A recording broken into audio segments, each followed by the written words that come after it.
A woman disappears I from have her some own difficult home, news. and everyone believes she has been replaced. Your mother has Julian left. moves on with Serena, thinking the past Welcome is gone home. and the truth will I never think you'll return. be very happy here. But It's far absolutely away, perfect. Eleanor is not Do you think defeated. she saw us? She is silent, watching, waiting for the right moment.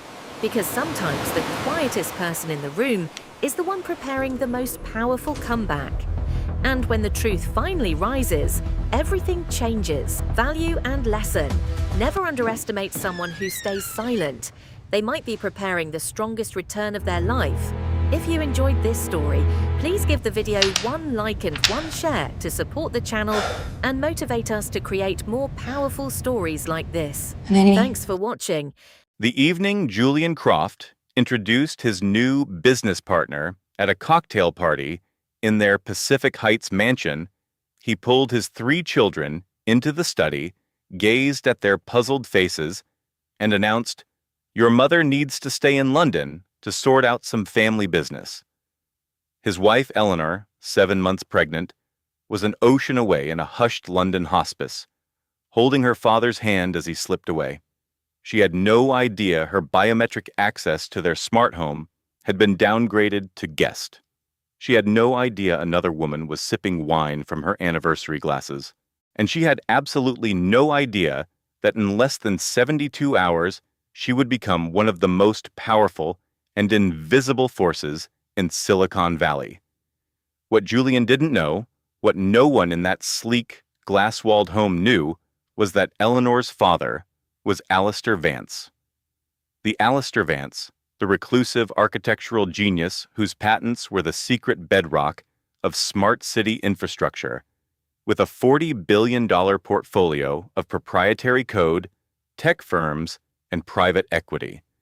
And every last patent, every algorithm, every dollar of that technological empire had just been transferred to a single heir, his daughter, the same woman Julian had just digitally locked out of her own life. The same woman whose meticulous digital archive of their family's history was now in a folder marked for deletion. The same woman whose 11-year-old son was in his bedroom, quietly running a network sniffer on his laptop, capturing the digital signature of the new woman's devices before she could erase every trace of his mother. But this is where the story you've been told before diverges. Eleanor did not rage. She did not plead. She did not send a single blistering text message. She mourned her father. She read his technical journals. She met with the executors of his digital estate, and then she remotely patched into the main screen at the Global Tech Summit, an event her husband's company was sponsoring, took over the feed from a secure server, and watched Julian's face collapse into a mask of gray horror as he finally understood whose name was now listed as the sole owner of Vance Industries. What she did next is something his professional legacy will never escape. This story will show you 3 moments where Eleanor was pushed to the brink of collapse. 2 moments where she believed she had regained control, only to have it ripped away. And one final, silent command that will have you cheering from the sidelines. Stay with me. Every line of code matters. Here's the theorem this story is built upon. Quiet is not compliance. Stillness is not stagnation. And the most powerful person in any network is rarely the one with the loudest broadcast. It is the one who understands the architecture of the system and waits for the perfect moment to execute one game-changing command. If you have ever been written out of your own project, underestimated, or had your intellectual property claimed by someone who was supposed to be your partner, this story is for you. If this is hitting home for you, do me a quick favor. Hit that follow button so you don't miss the next part of the sequence. Leave a comment and tell me, at what point did you realize Julian's entire world was a house of cards?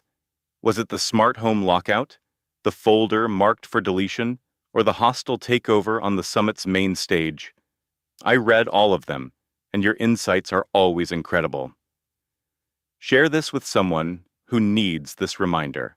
And if you stay until the very end, you will learn why the most devastating move is the one executed in absolute silence. I will see you in the next episode. The night Julian Croft brought his girlfriend home, he stood before his children and told them their mother was gone. He actually believed his own narrative.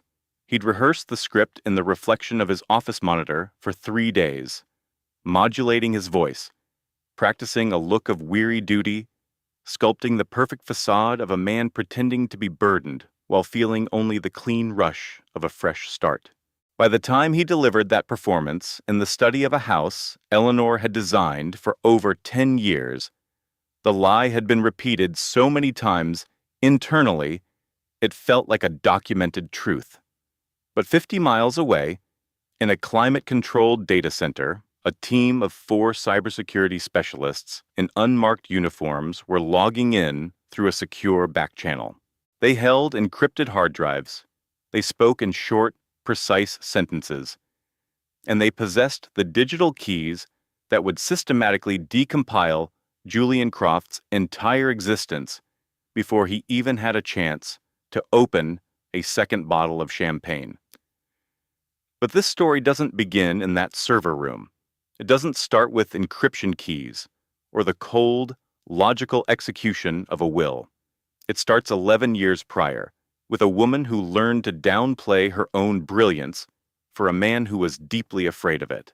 If you believe you know this story, I assure you, you don't know this version. The mansion overlooking the Golden Gate was Eleanor's masterwork. From the specific tint of the smart glass walls that adjusted to the coastal fog to the last custom-milled brass handle on the terrace doors, she had chosen every texture. Polished concrete floors, museum-grade integrated lighting, a minimalist kitchen with a single island of soapstone she had personally selected from a quarry in Virginia, while Julian was at a venture capital retreat in Aspen. She sourced the rare, mid-century architectural models for their study from an estate in Denmark, flew there twice to oversee their packing with her son Owen, and had them installed herself before Julian came home and asked if she had finally cleared out all that old junk. She hadn't expected him to understand it. She finished cataloging their provenance after he fell asleep. The children's digital art was displayed in a rotating gallery on smart screens in the hallway, not just shared to a family account, but professionally curated and displayed. Because Eleanor understood that when you present a child's imagination with respect, you are teaching them that their perspective has intrinsic worth. And children don't forget that. Owen, at 7, had drafted a complex city plan for a colony on Titan. Maya, at 5, had coded a simple game with mythical creatures that had color palettes so sophisticated they seemed to vibrate.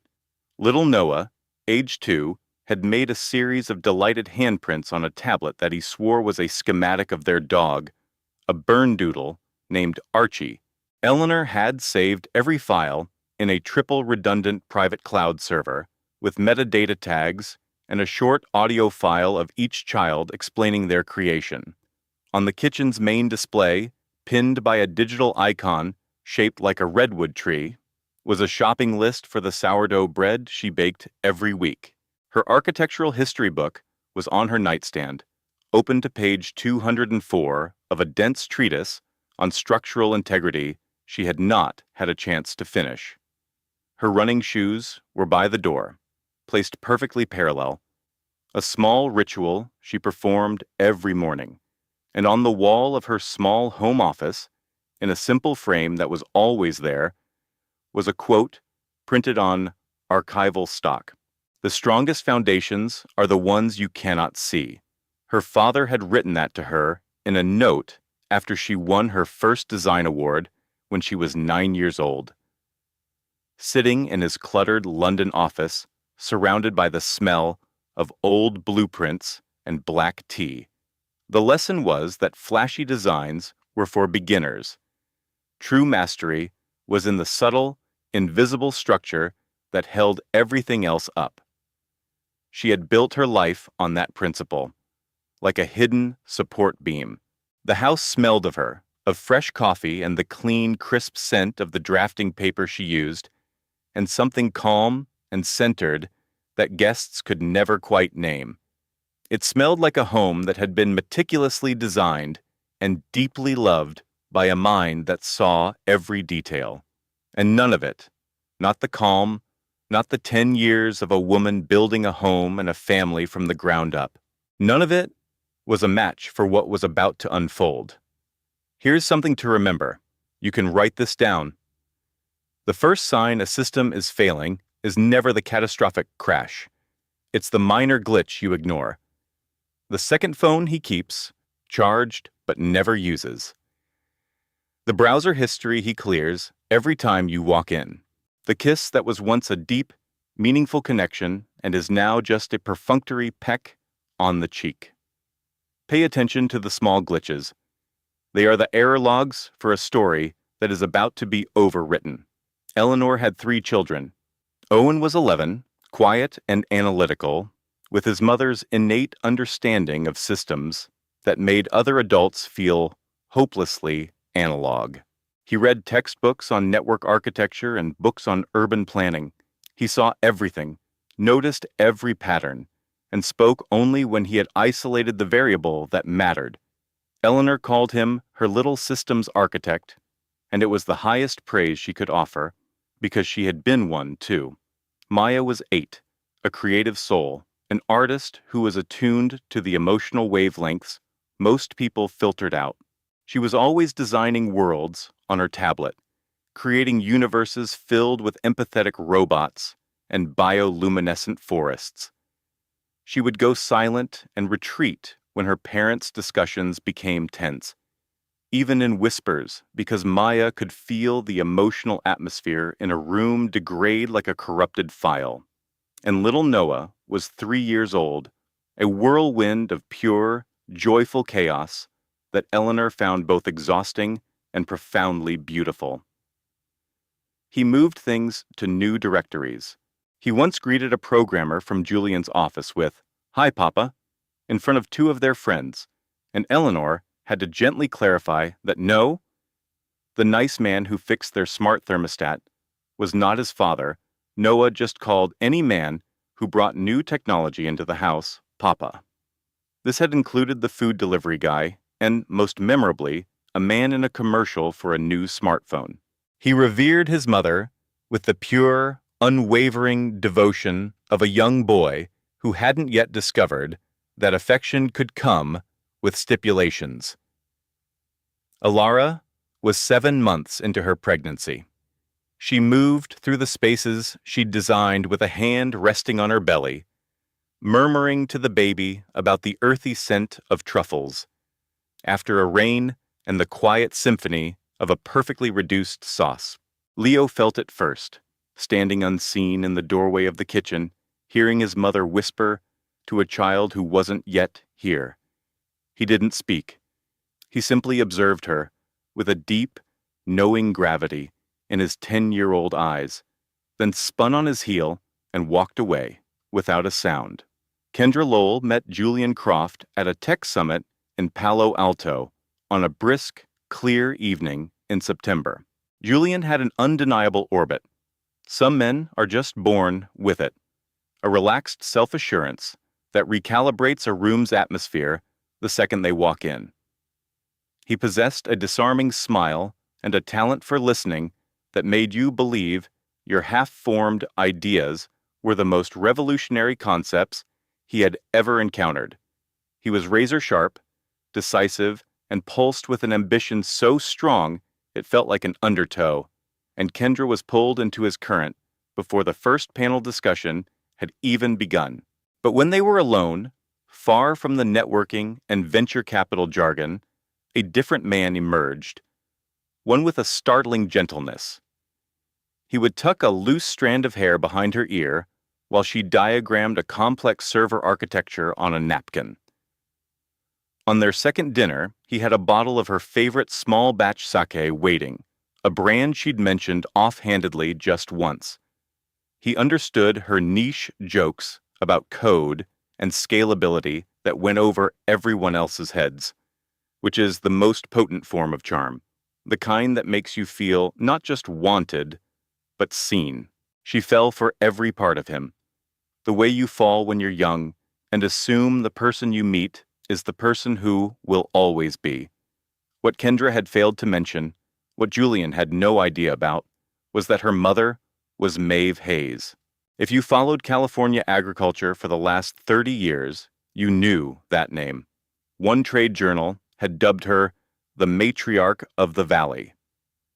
She had built her legendary organic farming empire not on aggressive expansion, but on the patient, strategic revival of neglected vineyards and orchards. One sustainable project at a time, over 3 decades of discipline and a resistance to market crazes that sometimes hurt her in the short term, but made her an icon in the long run. Maeve Hayes's personal fortune was a figure that felt imaginary to most people. Yet, Alara's childhood was anything but extravagant. Her father had passed away when she was little. Her mother, Maeve, raised her in a rambling farmhouse in Napa, a world away from the glass-walled mansions with their infinity pools. She grew up on acres of land where the closest neighbor was a retired botanist who would bring them rare heirloom tomatoes and call her Ellie Bean. Maeve Hayes believed that wealth without meaning was just a heavier set of chains.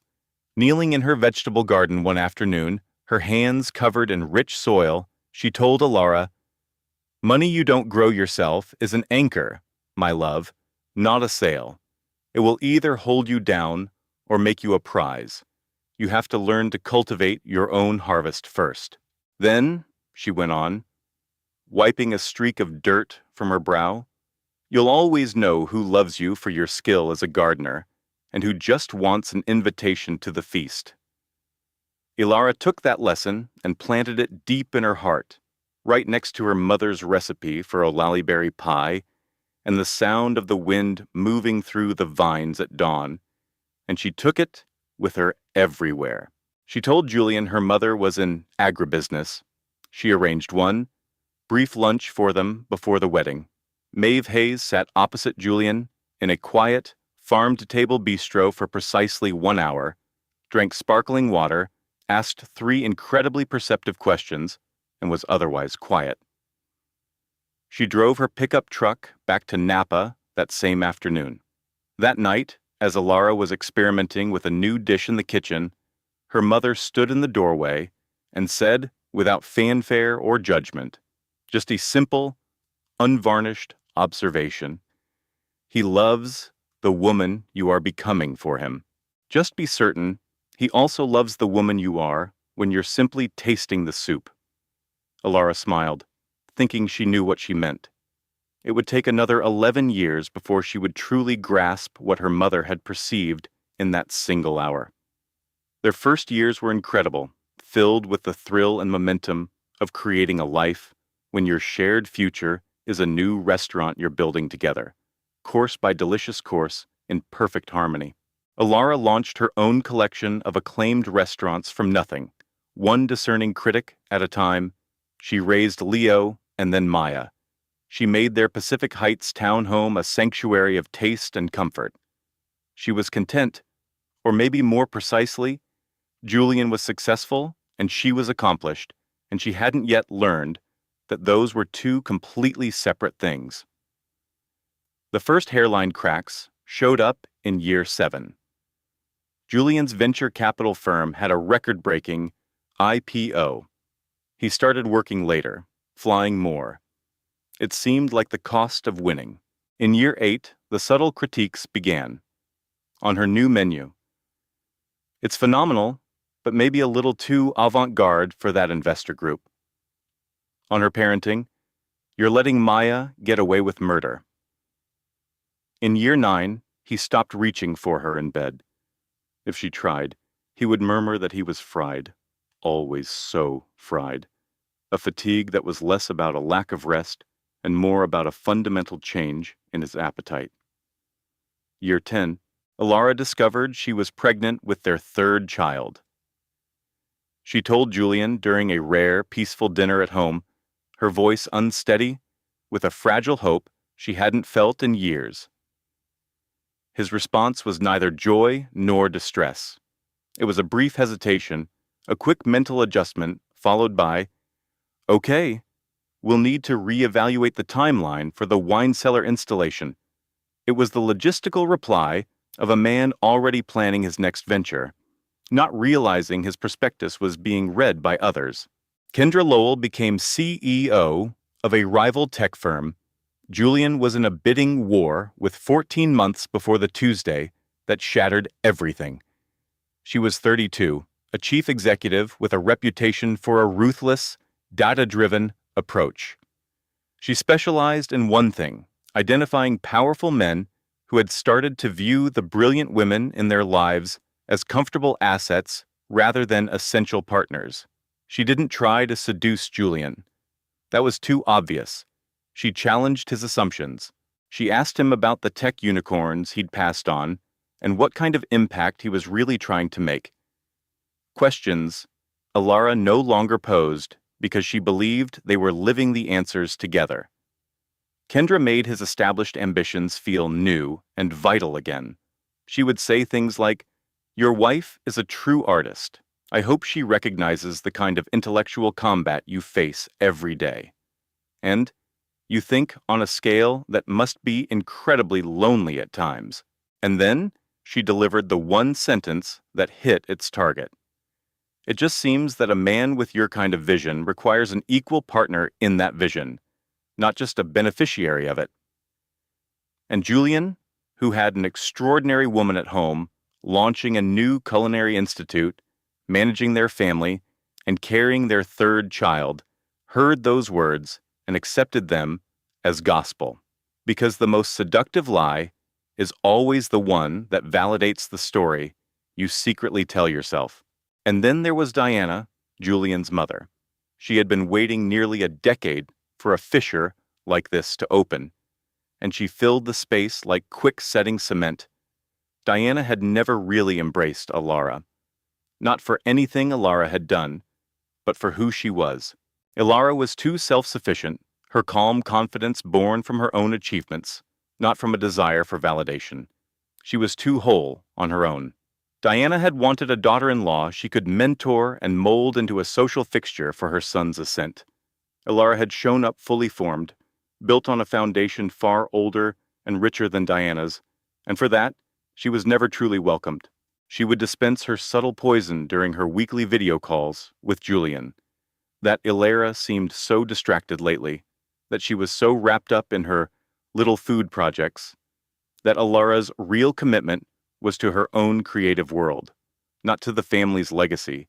She said it with feigned concern. She said it repeatedly.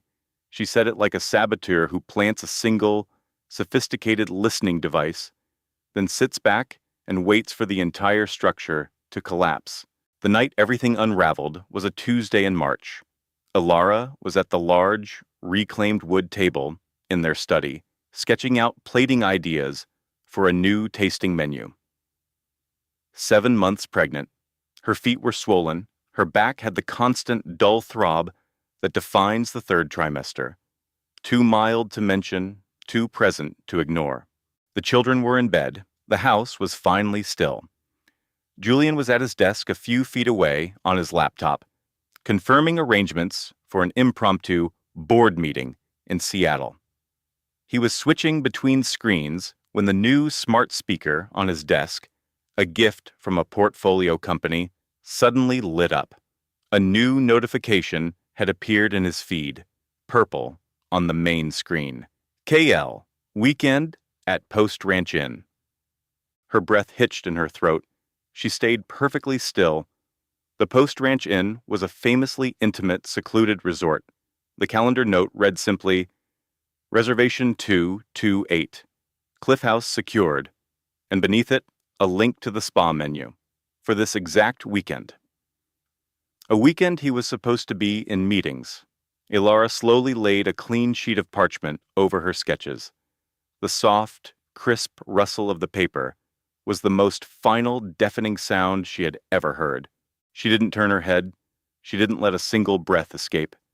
She walked down the polished concrete hall to the master bathroom, gripped the edge of the quartz countertop, and stared at her own reflection. 7 months pregnant, in the sleek Seattle penthouse she had code-signed, looking at a corrupted data stream that proved the man she had built it all with was funding a new life with a woman whose name was now seared into her memory. She took 10 slow, deliberate breaths. She had to anchor herself to a controllable process, because in a single moment, every other variable had spun out of control. 10 breaths.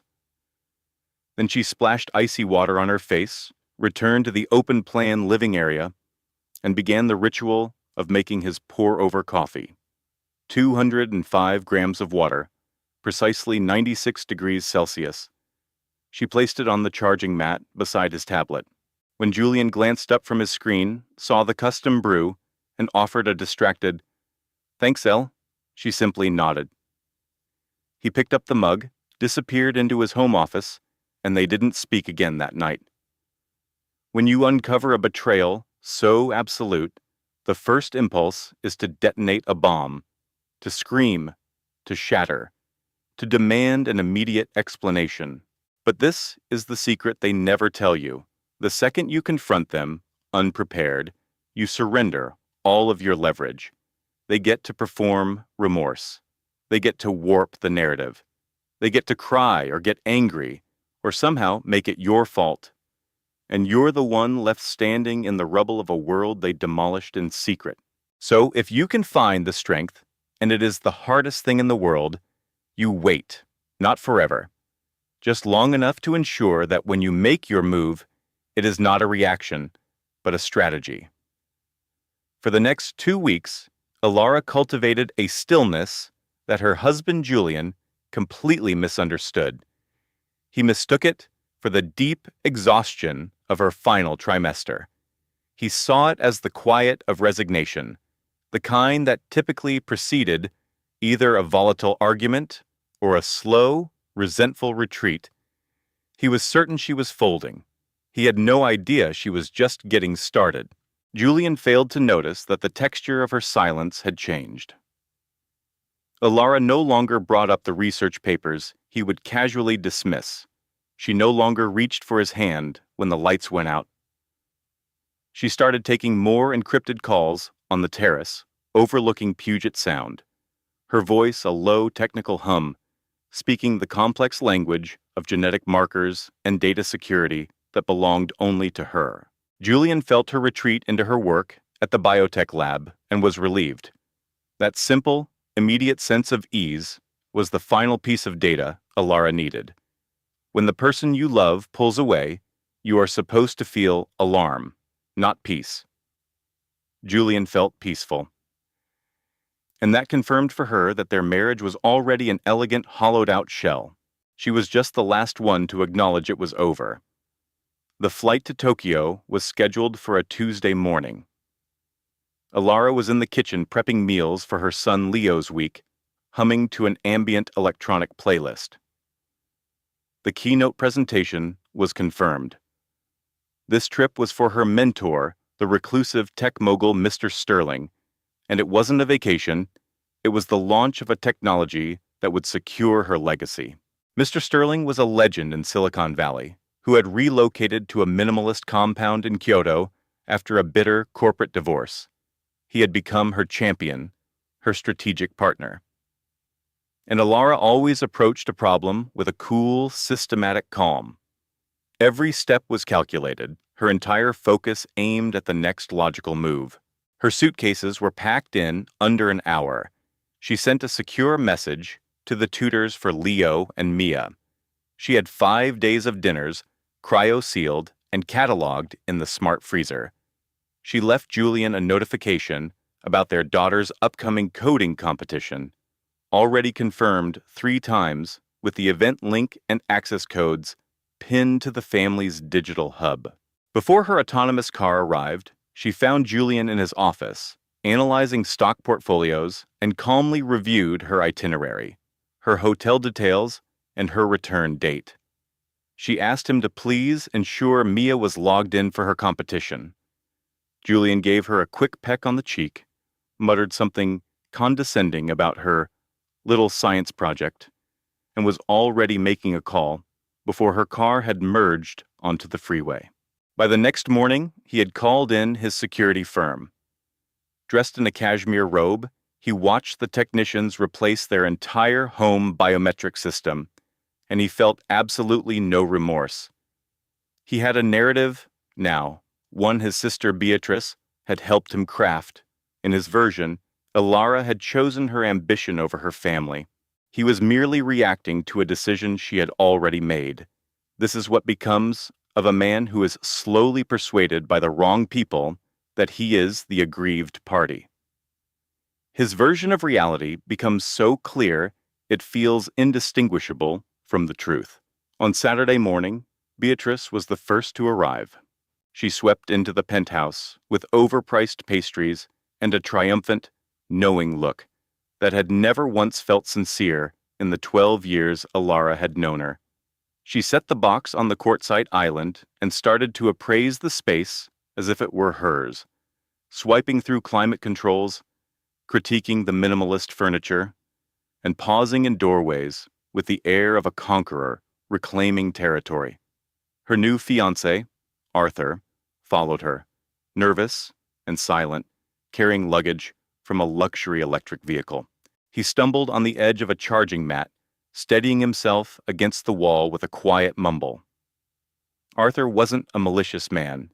In truth, he was just someone who had allowed his desire for a life of ease to curdle into a silence that was identical to cowardice. And then, stepping out of the car in a severe black pantsuit and carrying 2 carbon fiber briefcases, was Sasha. She walked through the front door, down the corridor, and straight into Alara's home office. The chime of her personal devices, syncing with the home network, was a clean, sharp sound of usurpation that Alara heard through a secure audio link, thousands of miles away. Julian gathered the children in the media room, Alara's media room, with its walls of shifting digital art, and the large interactive globe showing real-time weather patterns. He looked at each of his children with the placid expression of a man who was completely certain he was right. "Your mother made a choice," he told them. "She chose that lab over us. She is not coming back to this home, but I am here, and I will never, ever leave you." Beatrice stood behind him, nodding like a sycophant. Arthur studied his designer sneakers. Mia, sensing the shift in the room's energy, had already pulled her younger brother onto her lap, trying to shield him from a threat she couldn't name. And Leo, who was 13, stood at the entrance to the hall. He looked at his father for a very long time. He didn't argue. He didn't cry. He simply observed him, with cold, analytical eyes, and said nothing at all. Then he turned, walked to his room, and shut the door with the soft, final click of a boy who had just logged a data point about his father that could never be deleted. In a sleek hotel suite in Tokyo, overlooking the glittering cityscape and smelling of rain and green tea, Alara watched the feed on her encrypted tablet.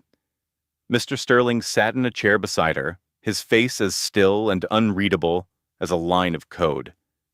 His quiet, even breathing, was the only other sound in the room.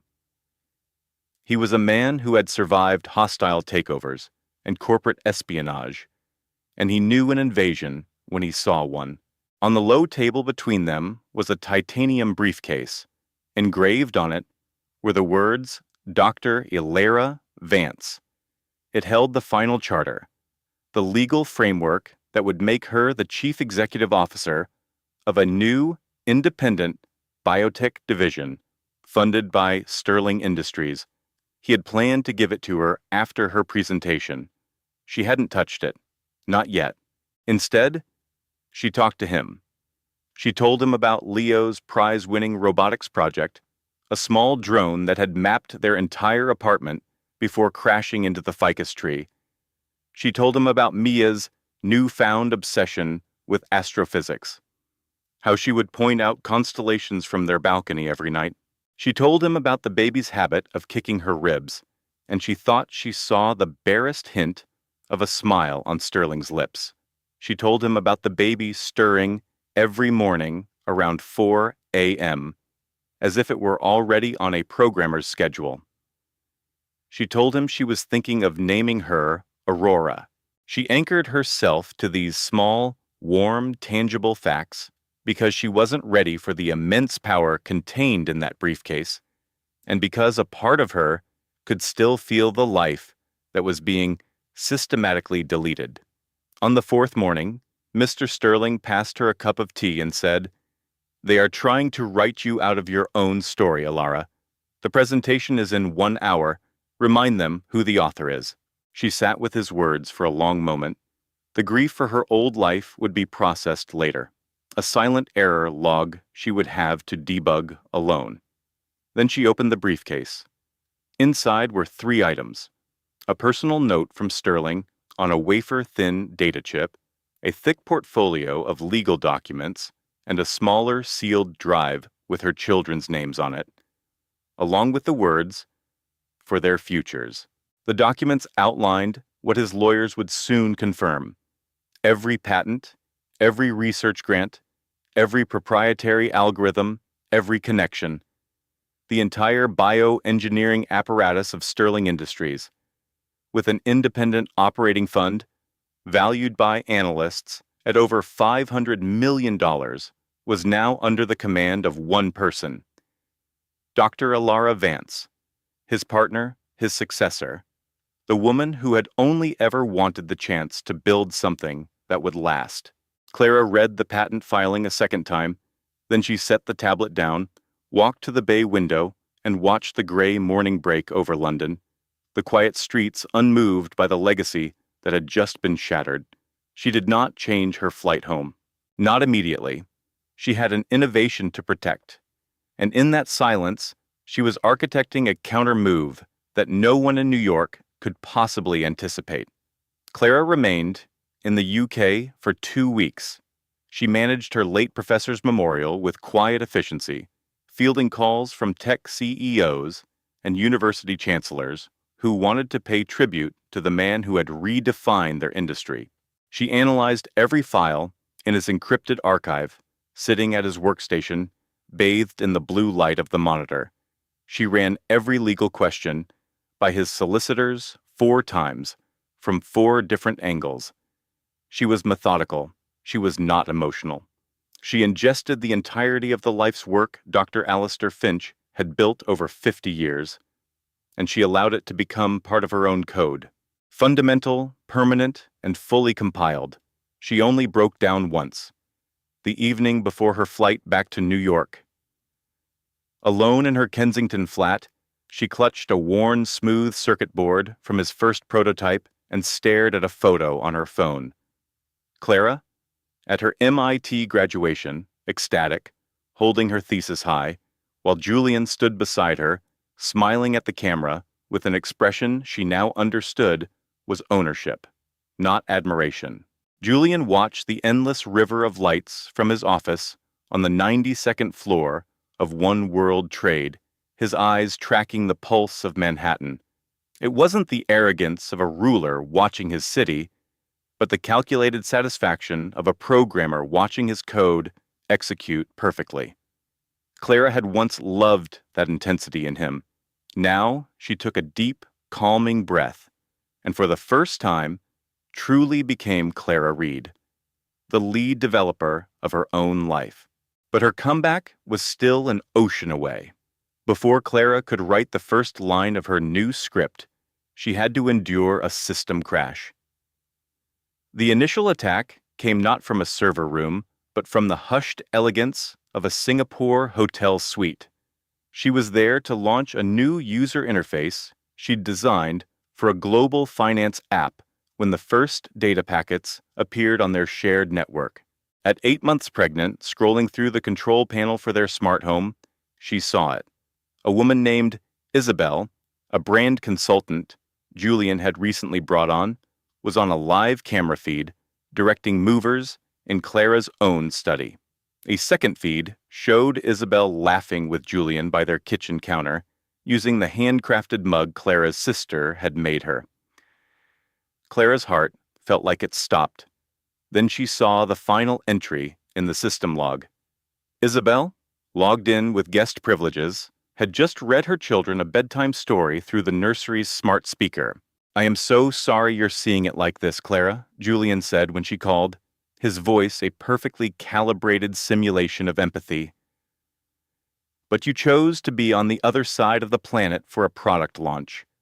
The kids needed stability, and Isabel has been a godsend.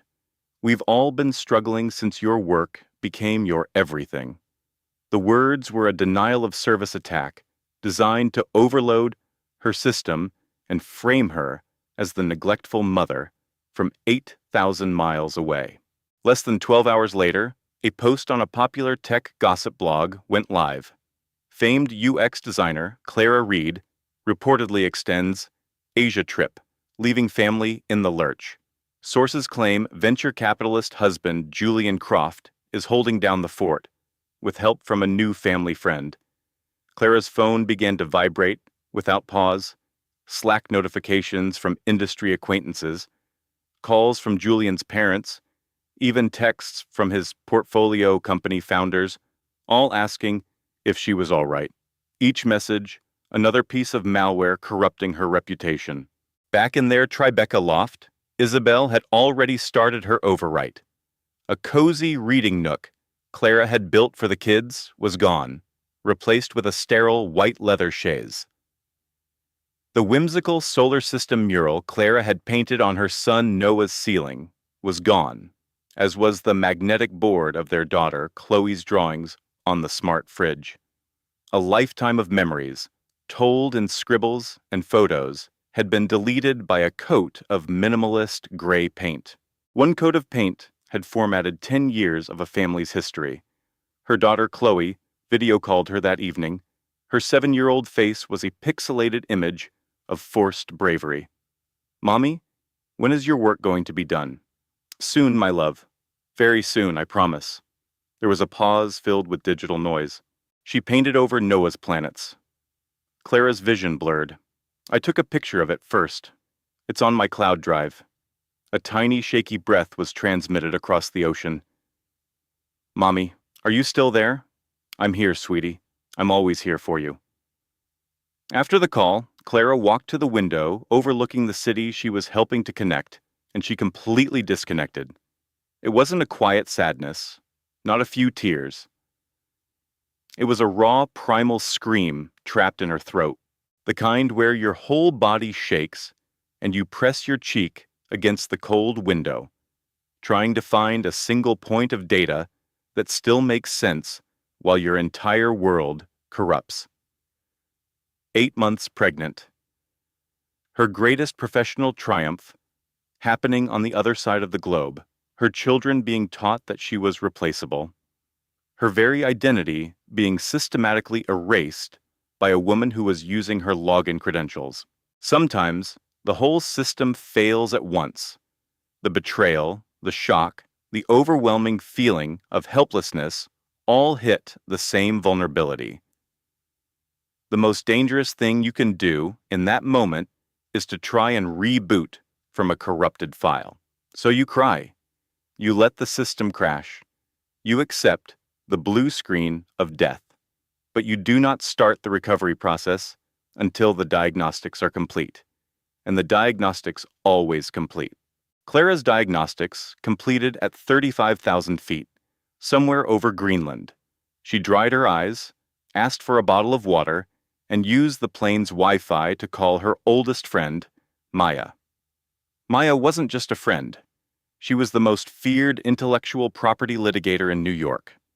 Clara knew the worst part of the bug was not behind her. It was just being deployed. Your name is on the founding patents for 3 of his unicorn startups. Clara. Your design frameworks are the proprietary source code his entire venture fund is built on. You could file for a temporary injunction and freeze every asset he has by sunrise. You could bankrupt his firm and turn it into a coding boot camp for underprivileged teens.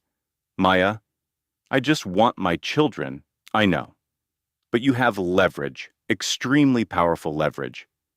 For the first time in days, Clara felt a spark of power return to her own circuits. She called Julian from Maya's car. The legal documents were drafted. She now had a ferocious lawyer, a server full of evidence proving her foundational contributions, and the undeniable truth of being the visionary behind the Croft Capital brand. She told Maya she was going home to get her kids. Maya gripped her arm. "Go get your kids, Mama Bear. We'll schedule the complete deconstruction of his empire for tomorrow."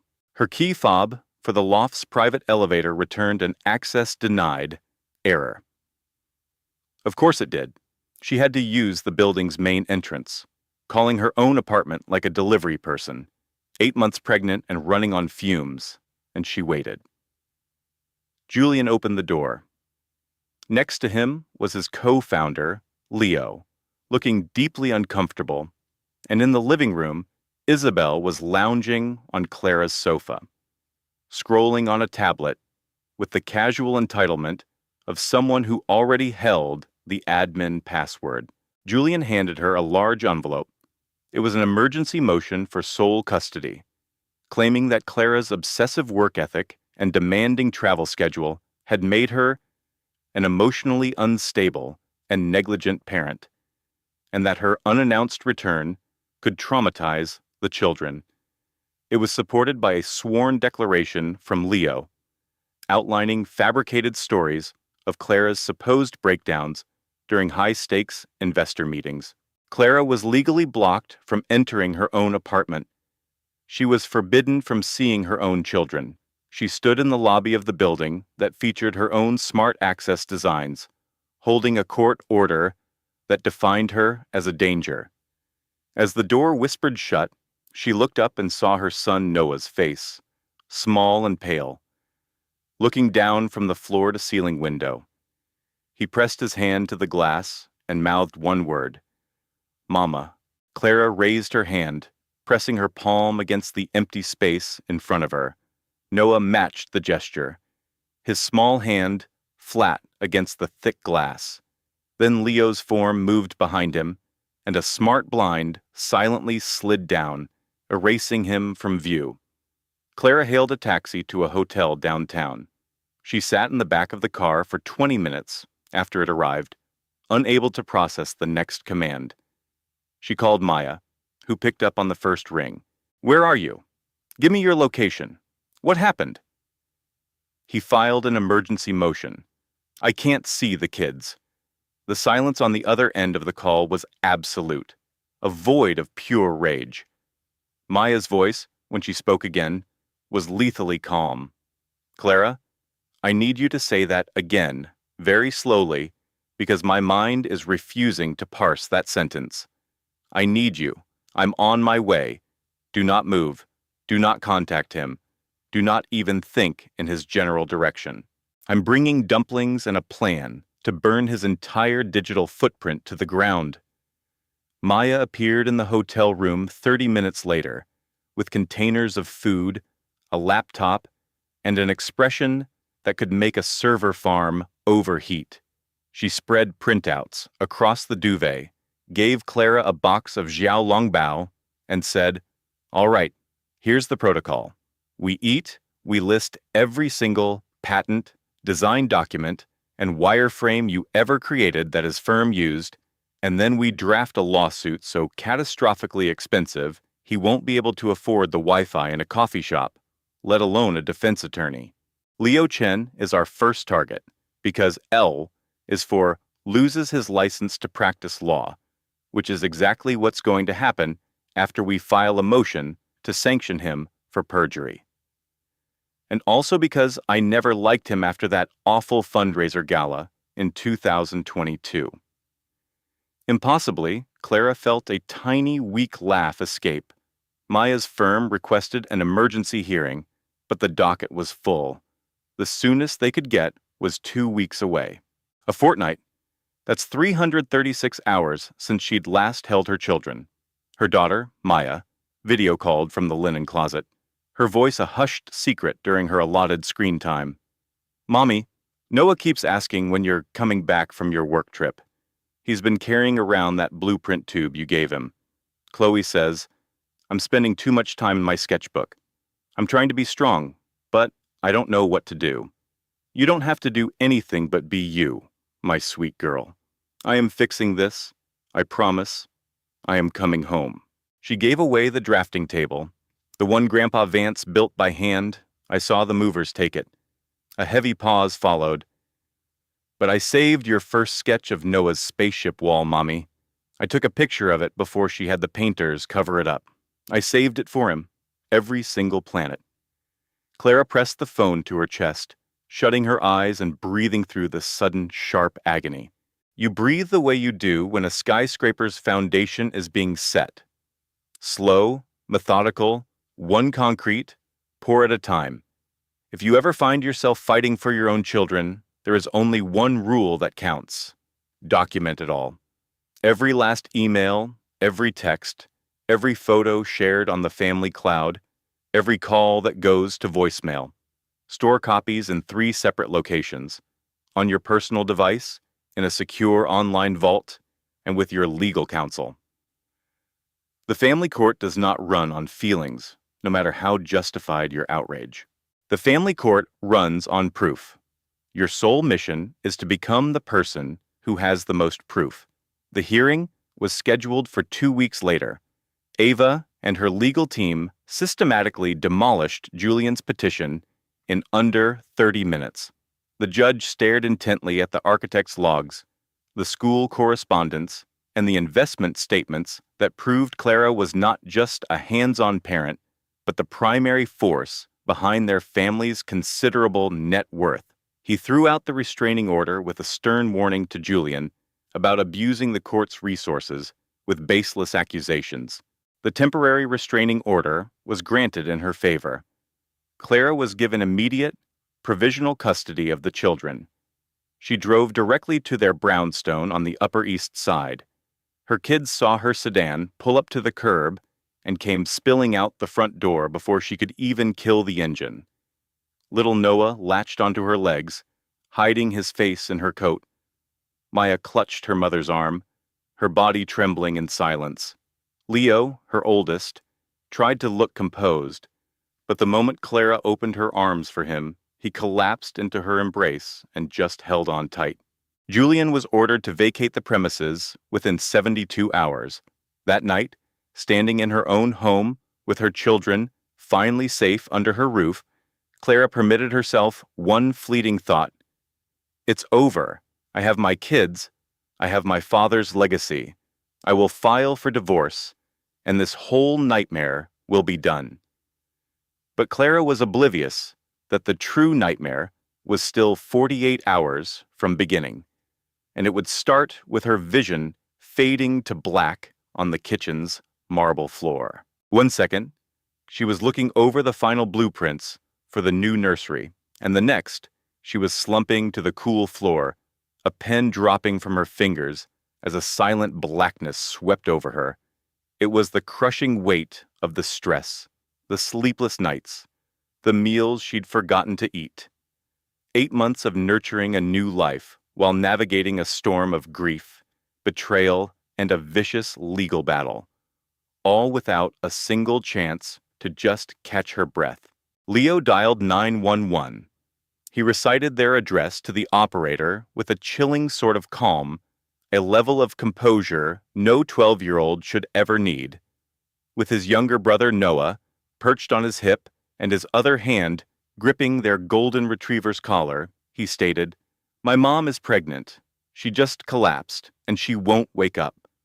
Please, you need to send an ambulance right away." At the hospital, the doctors managed to stabilize both Clara and the baby. But the orders were absolute, strict, non-negotiable bed rest for the rest of her pregnancy. No stress, no work. She couldn't even get up to use the bathroom without her best friend, Olivia, or a nurse helping her. Less than a day later, Julian's attorney filed an emergency petition, claiming Clara was medically incapacitated and mentally unstable, demanding that full custody of the children be restored to him at once. The second attack came the following morning. A prominent New York business journal published a bombshell story on its homepage. An anonymous source had leaked Clara's true identity as the daughter and sole inheritor of the famously private architectural legend, the late Edward Vancey. The piece wasn't written as a story of inheritance, but as one of massive deception. Real estate tycoon blindsided by architect wife's secretive, billion-dollar family firm.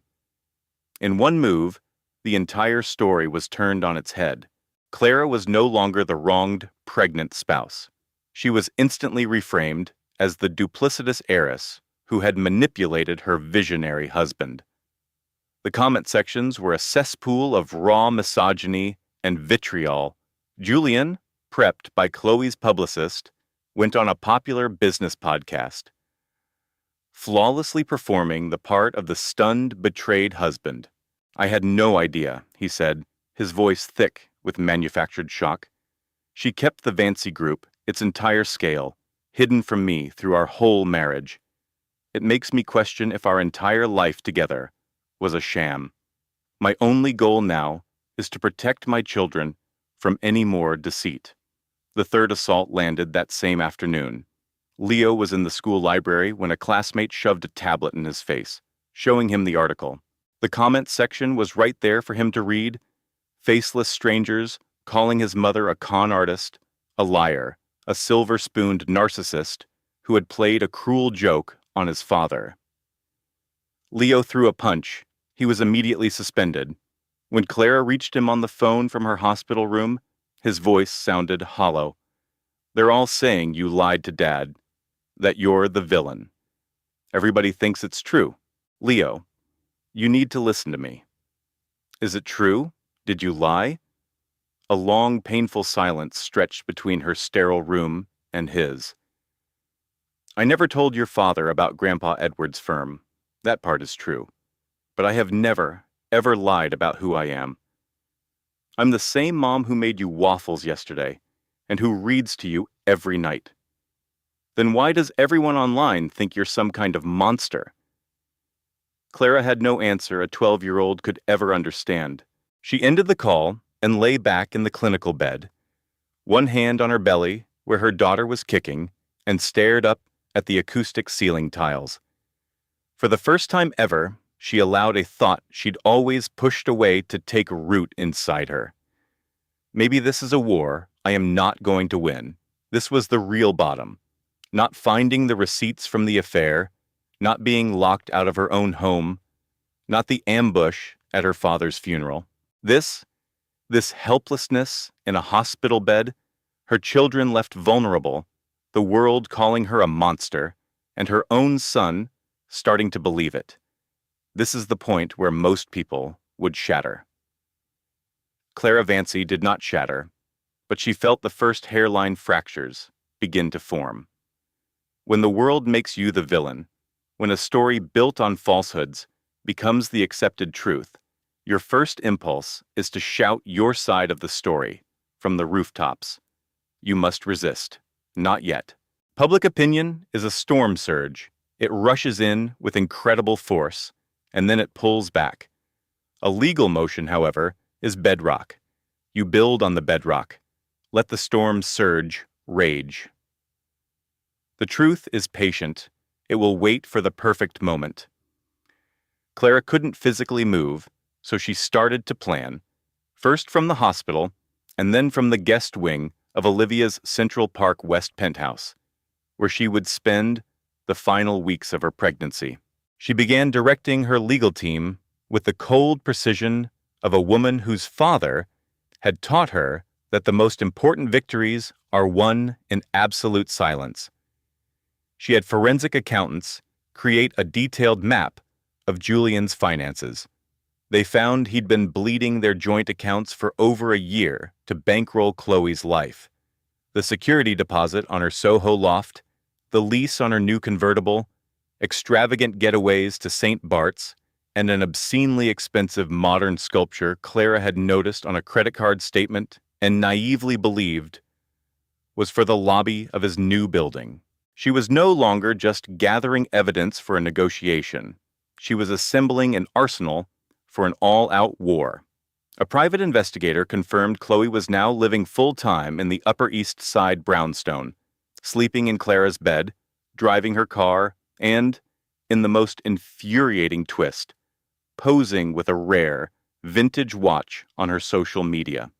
It was a one-of-a-kind prototype her father had given her just before he passed, which Chloe had obviously just discovered in a drawer and started wearing as a fashion accessory.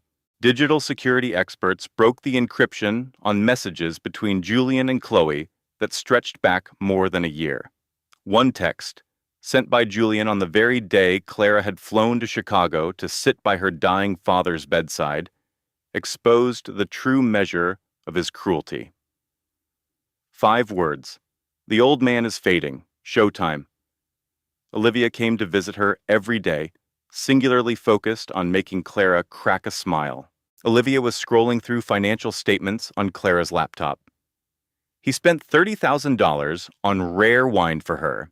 For her, Clara, I have seen this woman's social media. Her idea of a complex vintage is rosé with an ice cube. This isn't just fraud. It's an insult to sommeliers everywhere. Liv, please. I'm just saying, if you're going to blow up your life, at least do it for someone who appreciates a good Burgundy. Against all odds, Clara actually laughed. But the one piece of intelligence that transformed her grief into something cold, hard, and unyielding came directly from the court-mandated child psychologist. In her official notes, the therapist wrote that Noah, age 4, had started referring to Chloe as Mama C. It was not a slip of the tongue or a moment of childish confusion. Julian had been coaching him, deliberately, systematically teaching his own son to replace his mother while she was pregnant with his baby sister and fighting for the right to even see him. There is a type of rage that burns hotter than betrayal and cuts deeper than any sorrow. It is the unique rage of a mother who realizes someone has tried to erase her from the narrative of her own child's life. It is the only motivation you will ever require, because once that fire is lit, it burns until the very end. 3 weeks after that discovery, Amelia delivered a perfectly healthy baby girl. She called her Lily. Her best friend Sophia held her hand while a small framed architectural sketch from her father rested on the nightstand. She recovered, she grew determined, and 8 weeks after Lily was born, she was prepared. The Hawthorne Architectural Trust's yearly benefit gala was taking place at the Art Institute of Chicago, and for the very first time, it would be led by its new president, Amelia Hawthorne. The guest list was a meticulously chosen group of 600 of the most influential figures in Chicago real estate, finance, and culture. Amelia made sure an invitation was sent to Julian's private equity firm, with the host's name conspicuously absent. The event information just read, The Hawthorne Trust, a name Julian had glanced at on financial statements for years and wrote off as some minor family relic, never once linking it to the powerful dynasty his wife came from, because Julian was the type of man who never thought to look into the history of his own wife. Sophia, fastening the clasp on Amelia's sapphire necklace on the night of the gala, met her friend's gaze in the vanity mirror. You are about to descend a grand staircase and casually let your husband know that you could buy out his entire company with your personal funds, all while his girlfriend watches. This is the most brilliant act of corporate and social annihilation in Chicago history, and I am living for every second of it. Amelia calmly clicked the necklace into place. It's not annihilation, Sophia. It's a reevaluation of assets. Sure, and sophisticated revenge is still revenge. It just comes with better appetizers. The modern wing of the Art Institute was a cathedral of contemporary influence and understated wealth. Towering glass walls overlooked Millennium Park, and attendees drifted between monumental sculptures, sipping vintage champagne. The atmosphere buzzed with the low hum of immense power and generational money. Julian showed up with Chloe on his arm. He was the very picture of a finance king, wearing a $3,000 custom suit without a tie, projecting the unearned confidence of a man who was convinced he had already won the game. He spotted his firm's name on a prominent table near the main stage and felt a jolt of self-satisfaction. His senior partner offered him a congratulatory nod from across the room. Chloe, looking sharp and ambitious beside him, was already scanning the elite crowd, her eyes mentally calculating the influence and connections of everyone there. Sophia's political contacts gathered near the bar, radiating the particular brand of assurance that comes from mistaking proximity to influence with having it yourself. A close colleague of Amelia's late father stood by the entrance, observing the arrivals, with a look that suggested he would prefer to be at home with a history book. The night's MC, a respected local news anchor, who had known the Hawthorne family for years, stepped up to the podium. He spoke with genuine warmth about the Trust's mission, its importance to the city's character, and about the man whose family had been its foundation for a century, a man who believed the most valuable legacy he could leave his daughter was the ability to recognize enduring quality. And then he announced, "It is my profound honor to introduce to you all the new president of the Hawthorne Architectural Trust." The grand staircase at the far end of the hall was suddenly illuminated. There stood Amelia, dressed in a gown of deep burgundy silk, its lines as clean and intentional as a Mies van der Rohe design. She wasn't just wearing a dress, she was making a statement of purpose, and as she began her deliberate descent, a hush fell over the gala before, table by table, the entire room rose to its feet. The applause started as a ripple and swelled into a tidal wave, beginning with the old Chicago families who knew what the Hawthorne name truly signified, then spreading until all 600 guests were standing. Titans of industry, finance magnates, city power brokers, and tech founders, the absolute pinnacle of Chicago society, all felt that a seismic shift was happening, even if they had never met her. Julian's glass of scotch froze halfway to his lips. At a nearby table, Chloe's perfectly composed expression of detached cool started to crumble, first at the edges, then collapsing entirely. Feeling the entire room tilt on its axis, Julian's partner gripped his own wife's arm. The man simply stared at the floor and muttered, "I knew it. I knew this was a mistake." Amelia arrived at the podium and surveyed the crowd. She did not scan the audience for Julian's face. There was no need. For 12 minutes, she spoke about her father, about heritage, and about the fundamental difference between building something for personal gain and preserving it for the future.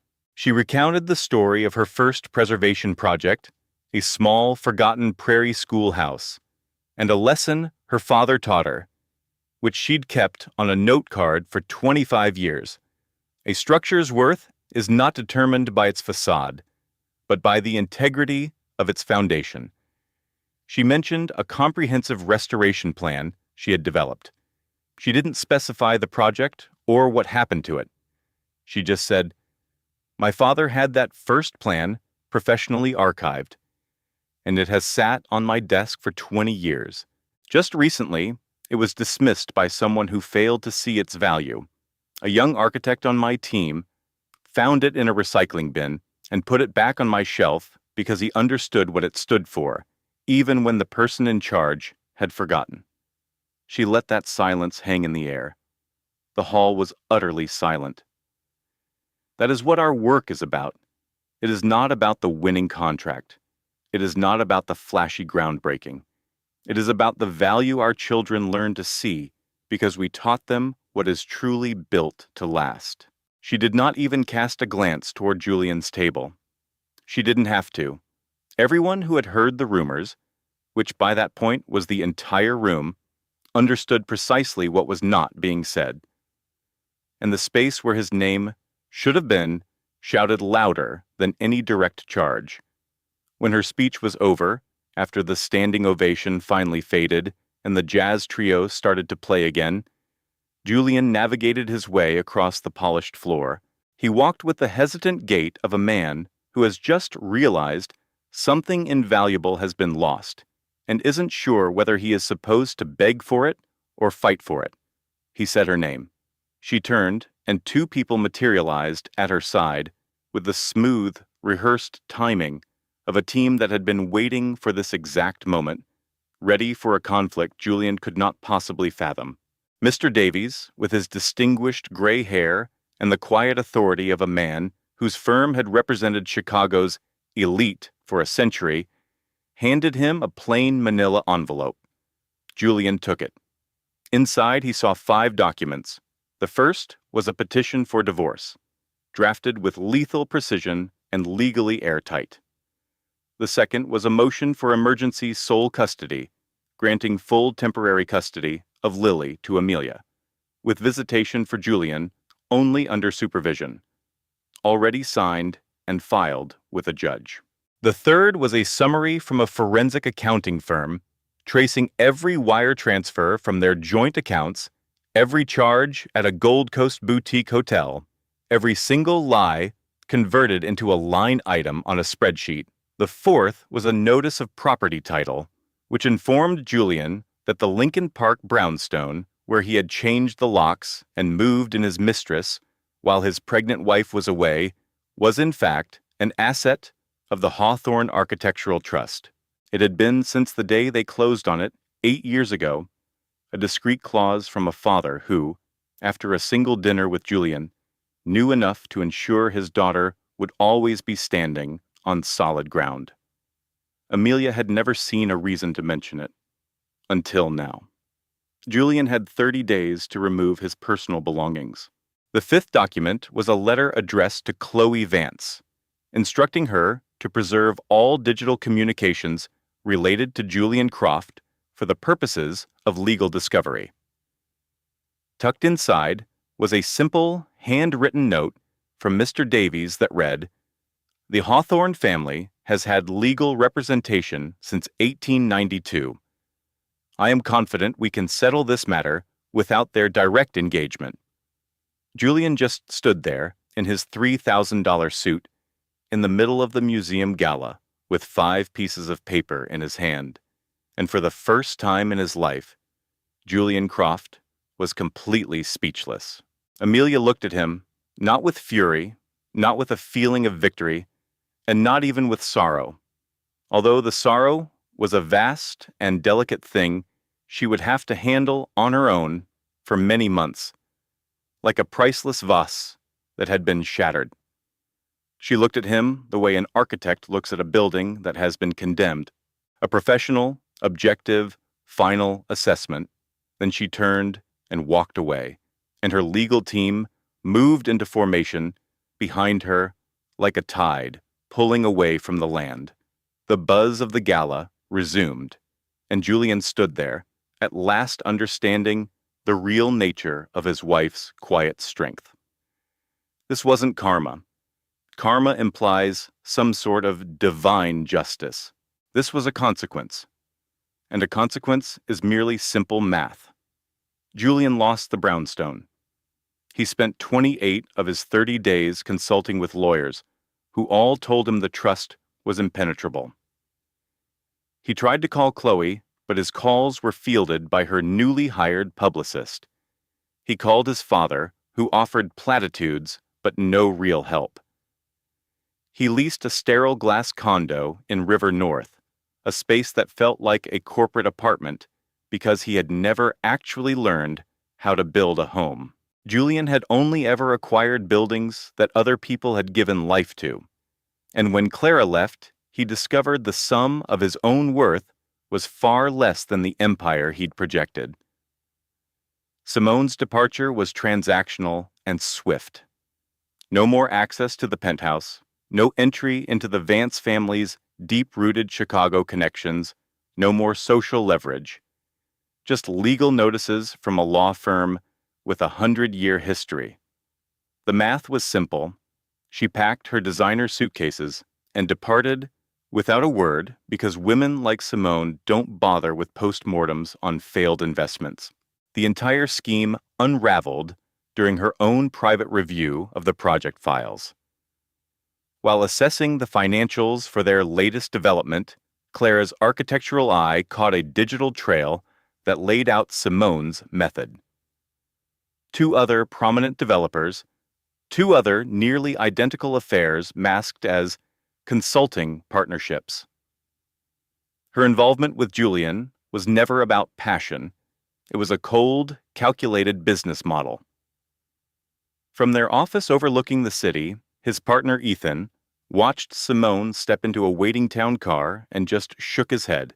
He muttered to the now quiet office, "Well, that certainly clarifies a few things." Clara's mother, Eleanor, sent a long, overwrought email, 5 paragraphs of pure emotional blackmail. It invoked the Vance family name, their civic duties, and the non-negotiable importance of maintaining their public image. Clara read every single word. Then, she forwarded it to her lawyer with a simple note. "Please file this under witness tampering and attempted coercion." She never replied to the email. Ethan sent a short text. "I saw the red flags in the ledgers. Should have said something. My mistake." Clara read it, let the admission sink in, and then set her phone aside. She didn't text back, but she also didn't block him. Clara was an architect, built for clean lines and sound foundations, not for the chaotic mess of holding a grudge. But the definitive piece of the puzzle was found inside an old blueprint tube in her father's study. Among Arthur Vance's most treasured plans, Clara found a letter dated 2 years before his passing. In it, Arthur detailed how he had hired a private investigator after the first and only awards dinner he'd attended with Julian. The investigator's report had flagged Simone's name 11 months before Clara ever questioned the suspicious consulting fee in the project budget.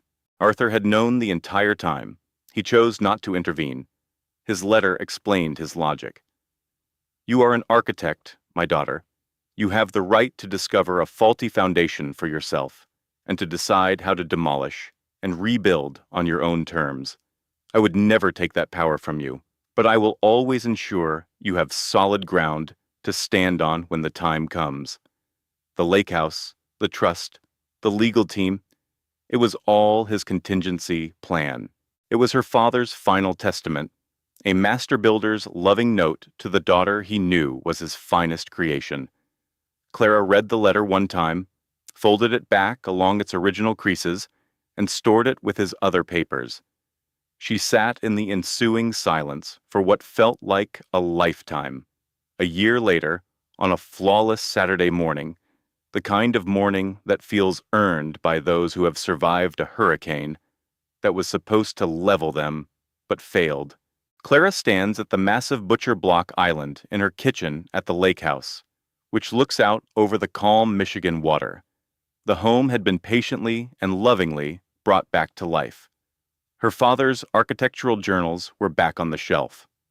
The family height chart was restored on the pantry door, each pencil mark meticulously recreated from a photo her son Leo had saved. And near the bottom, just above the baseboard, was a fresh, new line. Leo's latest drawings, mostly of famous skyscrapers, are held by magnets on the refrigerator. New, colorful art is everywhere. She has converted the sunroom into her personal design studio. Clara finishes a video call with a new client. She is confident, articulate, and clear. She has the profound calm of a woman who didn't just demand a seat at the table, but who designed and built the table from scratch. She closes her laptop, leaning her head back to take a long, deep breath. Her son, Leo, bursts in from the shoreline, his hands carefully cupping a perfectly flat, gray stone, ideal for skipping.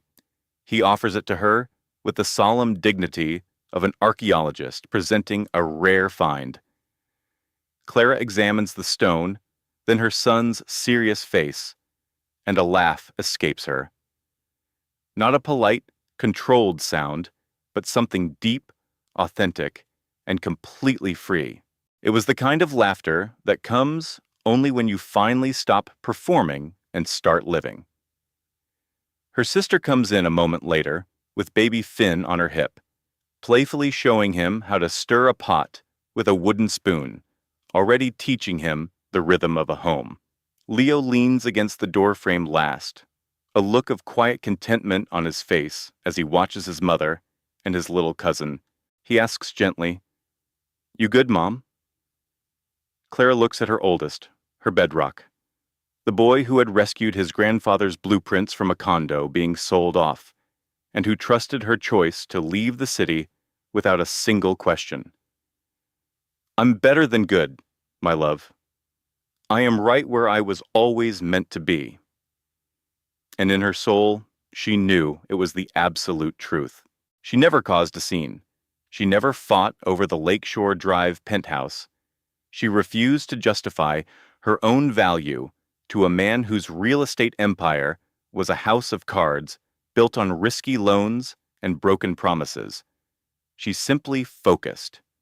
And when the divorce was final, she shut her laptop with a satisfying click, the same sound it made each night after she'd finished her work. With Leo's sneakers by the door and his soft breathing filling the hallway. Leo was deep in thought, his profile peaceful in the afternoon light. Clara paused at the door to the old boathouse, where Leo was sketching designs in a notebook. He looked up. "Hey, your grandfather wanted you to have this," she said. "I was going to wait until you were older, but tonight feels right." She placed a heavy architect's portfolio on his desk. Inside was a handwritten letter from Arthur and the original, hand-drawn vellum plans for the lake house. A small note was attached to the plans, reading, "For the boy who saved the family blueprints." Leo read the letter in a quiet voice. We only hear the final words, "Witzel, look after your mother. Not because she is fragile.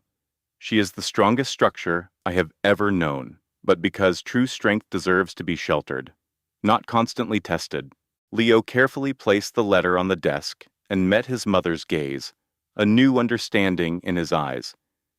He gave one firm nod, the kind a boy gives when he has just decided on the man he wants to become.